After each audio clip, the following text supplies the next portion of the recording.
Be calling to order. Yes. Okay, thank you. We're calling to order the regular meeting of the Suffern Central School District Board of Education for Tuesday, July 2nd, 2024. May the record reflect that all board members are present except for Mrs. Jennifer Hodge. With regard to item 1.03, that was a recall to order, but since we didn't take a break for executive, we do not need to recall to order. Instead, we're going to move on to 1.04, Pledge of Allegiance. Pledge allegiance to the flag of the United States of America and to the republic for which it stands, one nation, under God, indivisible, with liberty and justice for all.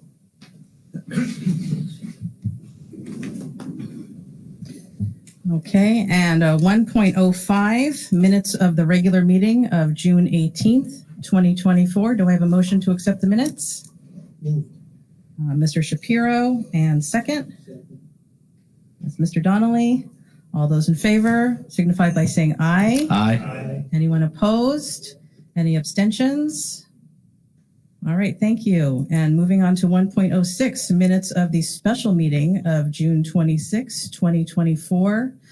Do I have a motion to approve these minutes? Mr. Frazier, and second? Second. Mr. Shapiro. All those in favor, please say aye. Aye. Anyone opposed? And are there any abstentions? Dr. Nick Pond and Tom Donnelly. Yes. Okay, thank you.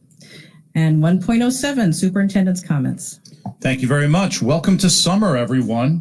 And Ms. Dickman, congratulations, and thank you for agreeing to serve as the president of the Board of Education. Of course, to Mr. Matt Kern, thank you for your 5 years serving as president and now also taking on the role of vice president. As I mentioned, welcome to summer. Last week, we had the great pleasure and huge benefit of having beautiful weather for graduation night. It was just a spectacular evening with the sunset setting over the mountains from Clover Stadium. It was just a beautiful backdrop to a wonderful evening.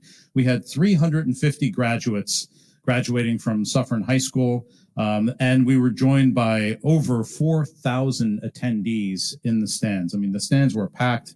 It was really, over 4,000 attendees in the audience. Really a beautiful day and evening to celebrate everything that's great about Suffern Central. So really a wonderful job to all those who were responsible for making that evening the nice event that it was.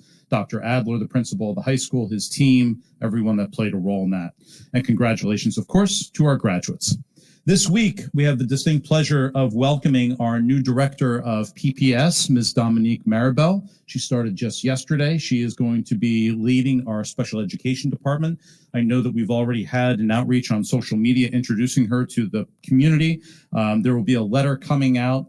If it doesn't come out tomorrow, it'll come out next week from Ms. Maribel talking about some of the things that she's looking to do with regards to special education, some surveying work that she's going to be doing, setting the tone for how her administration in special education and PPS is going to be handling matters, and then also talking a little bit about some of the efforts towards the end of the summer to acclimate our students, particularly in our special programs, and making sure that they feel oriented to their new schools. So I know that we've had some parents that have spoken at our board meetings before. You've been heard, and we expect to have some plans in place with regards to that. And speaking of the world of restructuring elementary schools, we figured that now after the end of the 2023-2024 school year, now that we are in full logistical restructuring mode, I've asked Mr. Pat Breen to come to the Board of Education to share with us an update on restructuring. And while he's here, because we have the public hearing on the proposed district-wide safety plan, we asked Mr. Breen also to give a brief overview of some of the enhancements and changes that have been made this year with regards to our safety update. So, Mr. Breen, thanks for joining us here this evening at our summer board meeting. I'm going to turn it over to you. Thank you. Just before I begin, I just want to thank the security team in the district, our security guards that worked all of our graduation.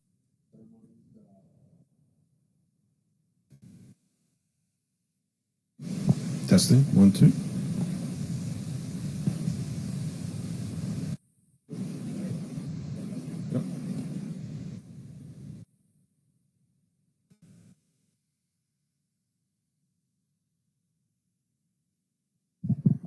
1, 2. Thought it was me. All right. But as I was saying, I just wanted to thank the security team again for the work they did at the ceremonies at Clover Stadium. So thank you.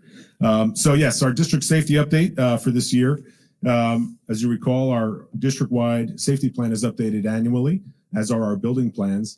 And when I was here in October, I set some objectives that I just want to return to just to give you an update on where we are. So as you can see, one of them was to really focus on the professional development and the training around the district with the staff, as well as with the administrators, and also to look at some technological options and infrastructure that would support the safety and security of the district as well. And also, of course, to maintain and develop even further our partnerships and communication with our local police teams, Rampo Police Department, Suffern Police Department, et cetera. So just to look at some of the work we've done, last year we updated all of our plans. Again, this year, adopted a lot more conformity and consistency in all of our plans. And then we launched right into the training from the beginning and consistently kept that up through the year.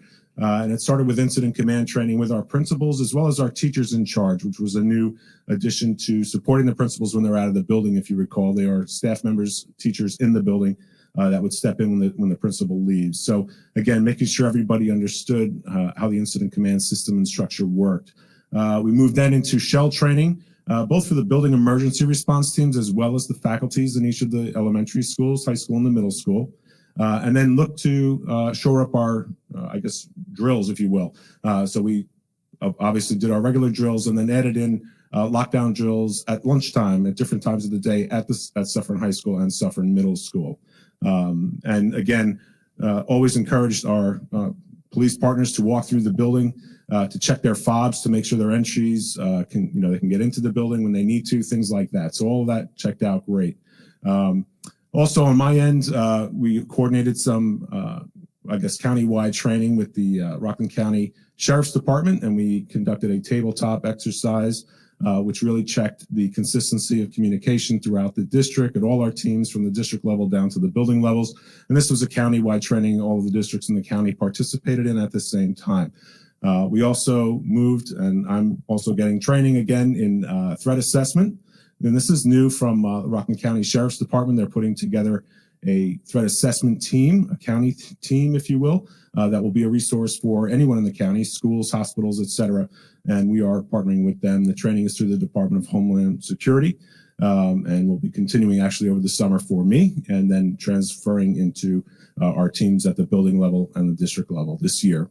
Also, again, we are partnering in with the BOCES, Putnam Northern Westchester Regional Safety Consortium. So we've had a lot of support from them this year. And of course, we put together the MOU, which defined the role of the SRO and the school. So that's, again, required by the state, but something we needed to add. So all that was done. With respect to technology upgrades, this year we conducted multiple site surveys of the elementary schools, looking to upgrade our camera systems within those schools, not only upgrading what's there, but also adding to those buildings. So that is underway. We're also looking to, we upgraded our email servers. There was a point in time where schools were receiving anonymous threats from both abroad and domestically. We partnered with a company that was able to give us verified, spam blockers so that we wouldn't be interrupting our instructions. So we used that as well this year. And of course, all of our lockdown panic systems are installed and tested in each of our school buildings. So that was a major check there. As far as the building emergency plans and the maps themselves, spent a lot of work this year updating our building maps. And these are important just in the sense of, and I shared them with our security committee earlier in the year. These are important so that all of our maps are consistent, easy to read. And the goal is to make sure that anyone responding to our building can go to a particular area on a campus or any particular floor in a building, and that it's very clear and easy to read. So again, sounds simple, but it's incredibly important. This is a sample of what one of those maps looks like. It's not our campus, it's just a sample, but you can see it's a grid format, and it does allow you to almost play, if you can play Battleship, you can find yourself on the map. So, if you go to box 04, that's the auditorium I'm talking about. And we noticed this even during our, the swatting incident we had at the beginning of the year. I know where the auditorium is, but a responding officer from another municipality doesn't know where our auditorium is. So it's very difficult, and you don't want to be dealing with those communication breakdowns in a response situation. So again, important, and again, they're more detailed than this, but they're confidential, but you'll see them in the building plans when you get them. But again, a great boon. So some required updates. So the change log, if you will, right? So what is the state saying we need to add this year? There were some changes. I attended the state summit in April. They announced these changes late in the year, so some of them were waiting to be approved, and they were only just approved. And I have to say, happily, we are already in compliance. We were already doing all these things. The maps were the new item, and we actually jumped on that early, so that was done before the state required it. So we're happy about that. But basically, most important pieces are to make sure our drills are trauma informed. Okay, so they want us to avoid tactics that introduce props, and some districts try to drill in real time with real effects and things like that. We don't want to do that. We want to make sure our students understand why we drill, where we're going during a drill, and explain what's happening during that process so they understand the purpose of the drill, and that's what we will be doing. Again, notifying students and staff when there is a drill. We already do that, but we will continue to do so. And also just looking for new pieces. We're including Chestnut Ridge Safety Team on our district safety team this year, so that they'll be part of any of the drills we do, or any discussions we have around student safety. We'll include the bus areas with that. Just making sure we're getting all the, yep. And again, with the safety plans, including specific details like where AEDs are in the building, gas, power, water, shutoff valves, things of that nature. And all of our maps have been updated for this year. So that's pretty much a quick overview of the safety, the changes that were made in the safety plan as well. Any questions or?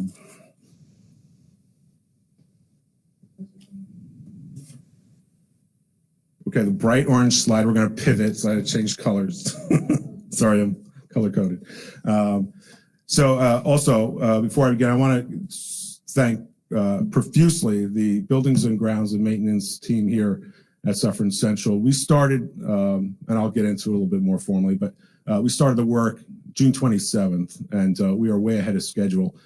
So I just want to thank them before I forget, really, is what I'm doing here. So, but let me just talk a little bit about the restructuring. So I'm just giving you a slide that shows some of the buckets, right? We had a lot of buckets of areas of focus that we had this year, and a lot of work going on in the background with a lot of different people at all building levels. So really talking about our transition team, which remember were the teachers we used as a sounding board to make sure that we were hitting all the marks as we went through the year. I met with them weekly, every week, every Friday, and we had conversations around this entire process. What can we do better? What can we improve upon? As well as we added the principals to the other end of that. So I met with the administrators as well to make sure I wasn't missing anything on that end. And again, very fruitful conversations, yielded a lot of good information so that we could make proper decisions along the way. In all of that, right, we have our staffing, our teaching assignments, staffing needs as they came up, retirements, refilling, all these different areas that come up. Then on the back end, we have our student information system, moving students from one place in the system to the other to make sure they're in the right area.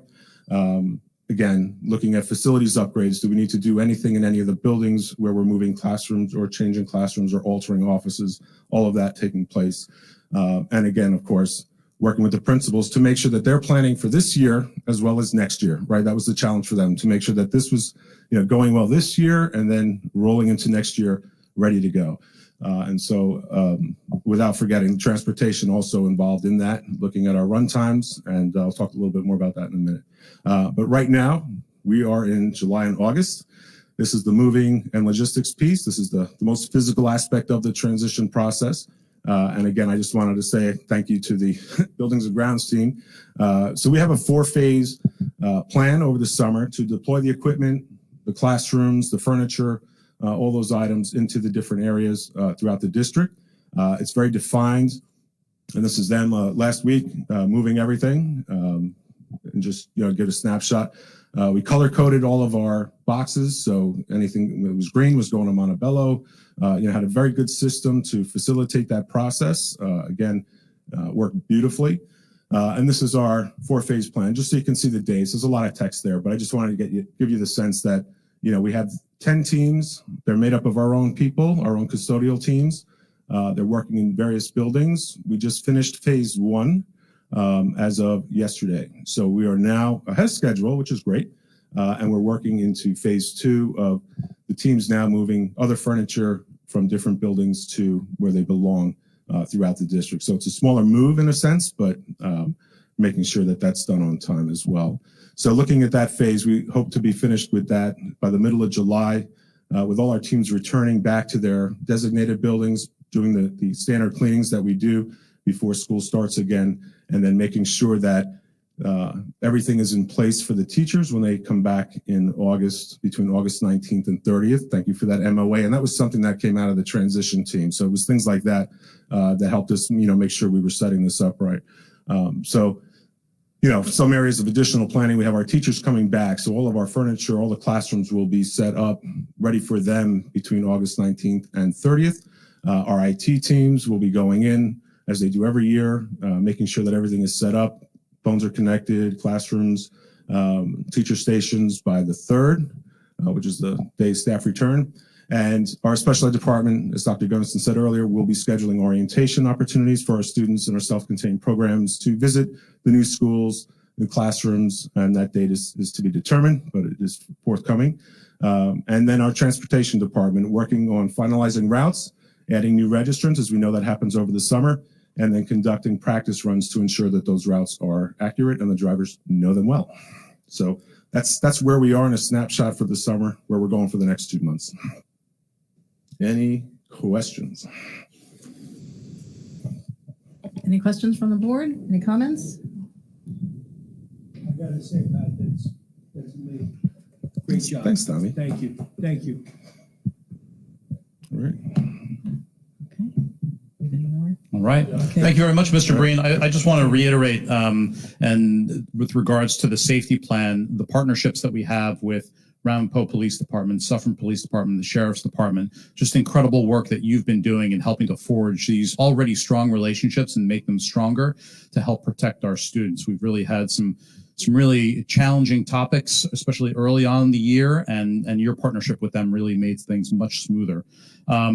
In addition to that, to pivot over to the restructuring, you already mentioned it. I just want to reiterate it once again. I can't thank our teachers and staff members enough for all their extra work and effort in packing up their classrooms for those folks who are moving to a different school, dedicating, in some cases, vacation time on Juneteenth. Some Saturdays they would come in and work. They were working late into the evening.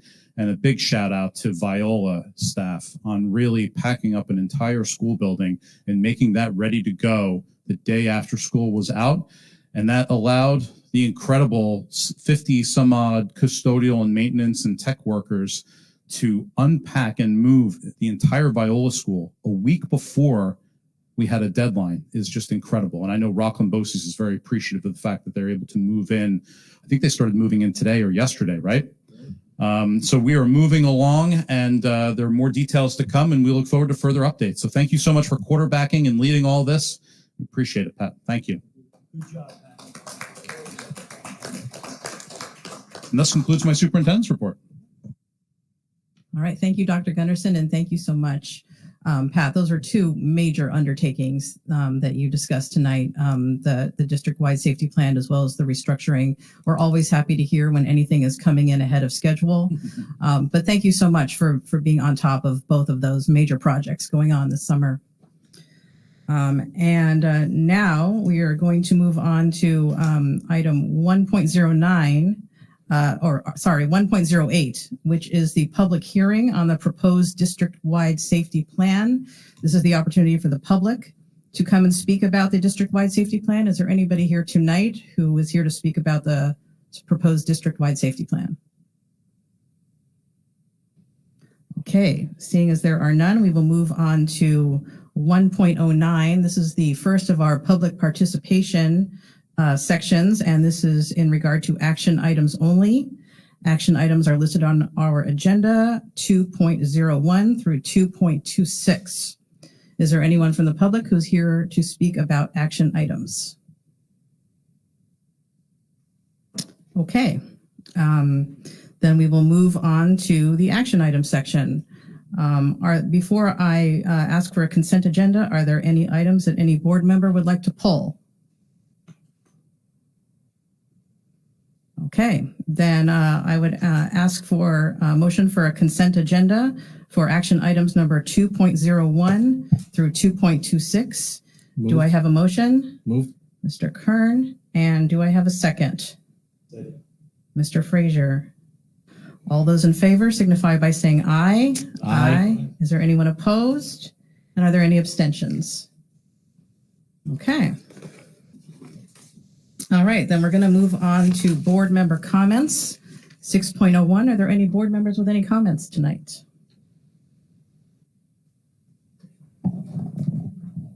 Comments? Mr. Frazier. Yes, I would just like to congratulate our new board president, Ms. Marlo Dickman. Madam President, we're looking forward to working with you. And we'd also like to thank Mr. Matt Kern for his years of service, and thank you for volunteering to be the vice president. I'd also like to thank Mr. Breen. Thank you so much for that presentation, and thank you for all you've been doing. And also like to also continue to wish and hope that our students have a safe and fun summer. We're looking forward to the returning students, and we hope the kids that are going off to school, college, into their careers have a great years ahead of them. So thank you, and everyone, please enjoy your summer and be safe. Thank you. Anybody else? No? Okay. Well, I have some comments. If you're just tuning in, maybe you've noticed there's a change in leadership tonight. So I want to say thank you, first of all, to Mr. Kern for being such an excellent model for board president for 5 years, and being thoughtful and professional and ethical about your approach to the presidency. It was a great example for me to follow. Thank you.